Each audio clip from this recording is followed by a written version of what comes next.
Hello! In this video I will show you how to install Firefox browser on REALME C73.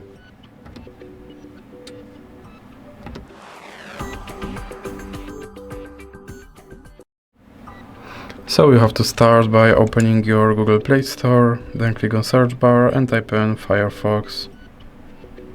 Now click search and click install.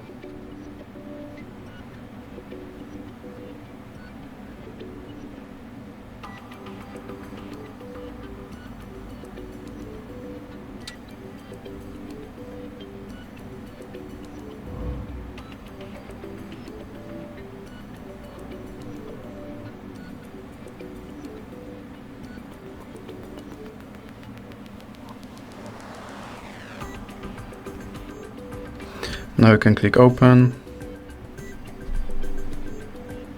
and click continue. Then you can select your default browser, or you can click cancel, and here you can add your Firefox widget, or you can click not now. Now you can sign into your Firefox account, or you can click not now, and you can turn on notifications, or you can click not now again. And here you can select your theme, or you can click save and continue, and you can pick your toolbar placement, or you can click save and continue again. And as you can see, my Firefox browser is now installed and is ready to use, so that's it for this video.